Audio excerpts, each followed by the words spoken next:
Adapter la licence au cinéma était une erreur, heureusement que Netflix arrive pour adapter ça en série. We work in the dark to serve the light. We are assassins. I am God. Bonjour à tous, j'espère que tout le monde va bien. On se retrouve en ce lundi soir afin de surfer sur la sortie du nouvel opus d'Assassin's Creed sur nos consoles pour sortir enfin une critique du film. J'en avais déjà parlé il y a 2 ans dans une vidéo où je me focalisais sur l'échec commercial justement du long métrage. Tout dernièrement on a justement parlé de la future collaboration Ubisoft-Netflix pour la licence. On a fait un top des trailers, une vidéo sur Valhalla arrive et on aura aussi un top de tous les jeux très vite. Enfin bon, c'est ma saga favorite, il y a beaucoup de choses à dire et beaucoup de vidéos qui approchent. Le film, on en parle. Assassin's Creed est sorti en 2016 et réalisé par Justin Kurzel et porté principalement par Michael Fassbender et Marion Cotillard. Ils avaient d'ailleurs tous les trois déjà collaboré ensemble. Grâce à l'Animus, une technologie révolutionnaire qui permet de visiter notre mémoire génétique à travers notre ADN, Callum Lynch va revivre les aventures de son ancêtre Aguilar dans l'Espagne du XVe siècle et va se retrouver au cœur d'une guerre traversant les siècles et les siècles entre les assassins et les Templiers. Welcome to the Spanish Inquisition.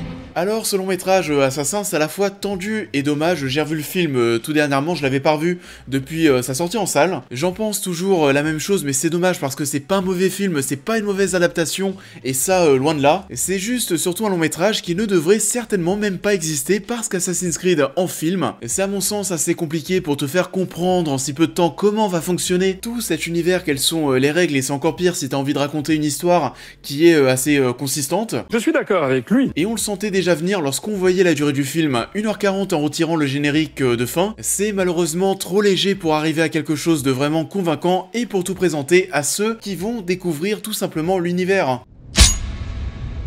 Trabajamos en la oscuridad para servir a la luz. Somos asesinos.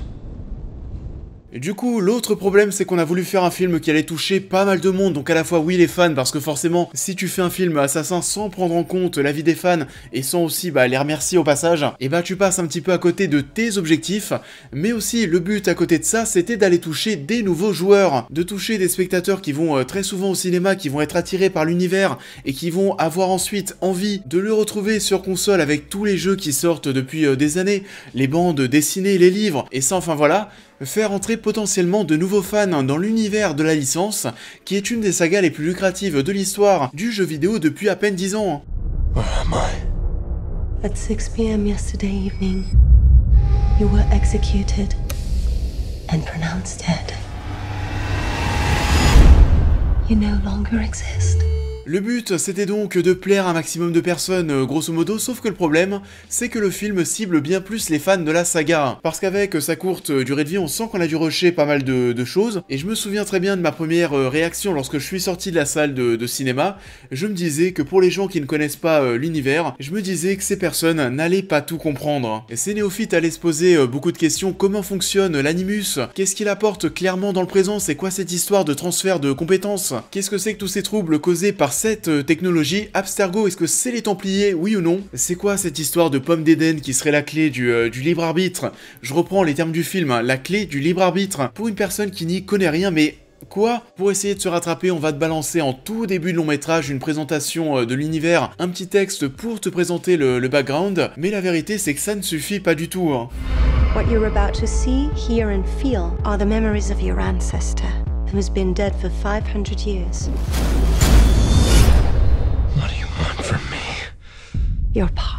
Donc déjà à partir de ce moment, le film allait diviser parce que les fans allaient pouvoir y trouver leur compte, les non-fans un petit peu moins. Et il y a une autre question qui était intéressante en lien avec les 5 premiers jeux Assassins où le pourcentage de séquences dans le présent était bien plus élevé que dans les jeux qui ont suivi par la suite. Aujourd'hui, c'est totalement passé au second, voire au troisième plan parce que oui, les joueurs s'éclatent bien plus. Dans le passé, quand tu incarnes l'assassin de l'opus en question, quelle sera donc la part de présent dans ce projet au dépit des séquences dans le passé? Et comme ce film a été pensé comme le premier d'une série de longs métrages, on a passé beaucoup de temps dans le présent pour poser les bases du concept d'Assassin's Creed, au point où oui pour les fans, ça avait été un petit peu décevant parce que le film raconte en partie ce que l'on connaît déjà, c'est-à-dire ce qu'on nous présentait dans le tout premier jeu. Allongez-vous.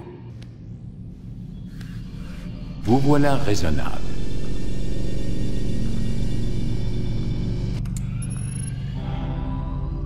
Wow. Où suis-je? Là, vous êtes dans l'animus. Et du coup, on avait peu de place pour les séquences dans le passé, les séquences en Espagne, au point où on développe, mais quasiment absolument rien durant ces passages. Le passé, c'est en fait simplement 3-4 scènes d'action, c'est le côté grand spectacle de l'œuvre, mais sinon ça ne raconte rien, c'est là où le film va décevoir, ça vient encore de cette contrainte de temps. Faire tenir cette histoire en même pas 2 heures, c'est juste pas possible.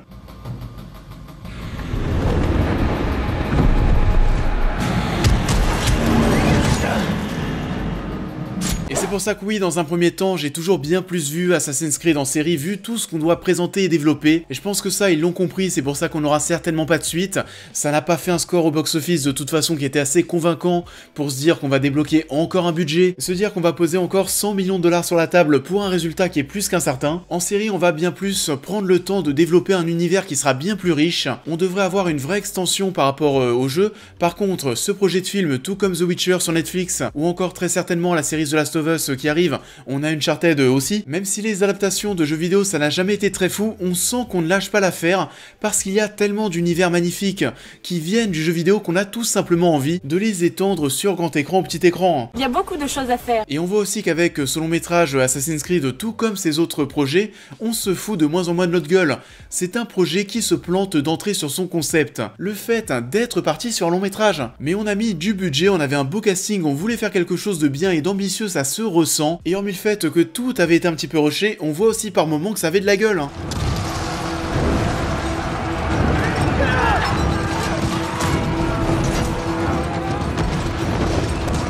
Ça avait de la gueule, que ce soit au niveau de son casting principalement porté par Fassbender, Cotillard et Jeremy Irons, ça va, y a pire. L'univers du jeu est parfaitement respecté, on a même cherché à lui donner une propre identité, notamment avec ce nouvel Animus qui est même peut-être même plus cohérent pour justifier l'effet de transfert.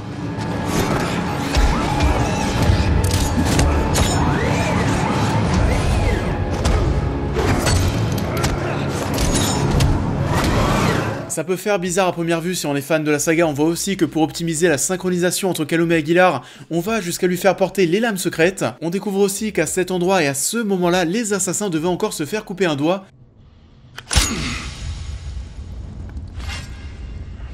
Et ça c'est encore une petite interrogation dans l'univers d'Assassin parce que visiblement en 1492, en Espagne, on devait se faire couper un doigt dans Assassin 2 avec Ezio quelques dizaines d'années plus tôt, donc et bah c'était pas le cas. On n'avait plus besoin de le faire et dans Valhalla, à la fin du 9e siècle, on se rend compte qu'on avait réussi à créer cette fameuse lame qui sort au-dessus de la main et non pas face à la paume. Visiblement les Vikings étaient en avance sur leur temps.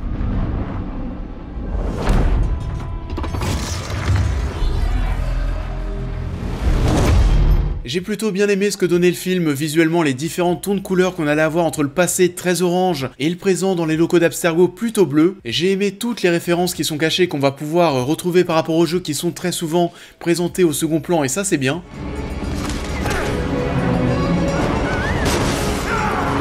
On a aussi l'apparition d'Arnaud, visiblement ici par exemple, le héros d'AC Unity à Paris qui nous laisse clairement entendre, pour les connaisseurs de l'univers, qu'Arnaud est un ancêtre de Calum.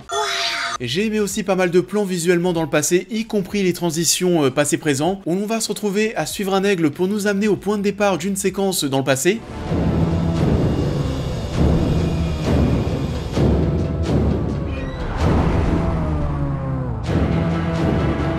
Par contre, au niveau des choses que j'ai moins appréciées, bon, on en a déjà un petit peu parlé, mais forcément, vu le peu de temps qu'on passe avec Aguilar et Maria, c'est sûr que c'est compliqué de s'attacher à eux et d'avoir une idée plus claire de leur propre personnalité.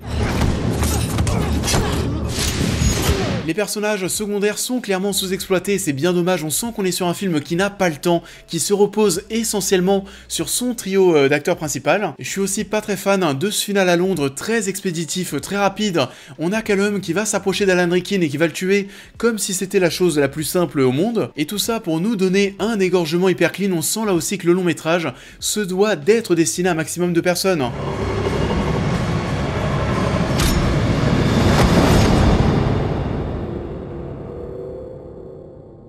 Au final, on a eu affaire à un projet assez oubliable qui reste quand même canon dans l'univers, puisqu'on va retrouver notamment par exemple les noms d'Alan et Sophia Rikin dans certains des derniers jeux, mais aussi dans certaines des dernières bandes dessinées comme la saga Conspiration. C'est un film qui n'est pas acheté à la poubelle cette histoire et restera présente dans l'univers d'Assassin, c'est juste une fausse bonne idée d'avoir voulu lancer ça au cinéma. On a vraiment été face à un vrai faux départ et ça, bah c'est dommage.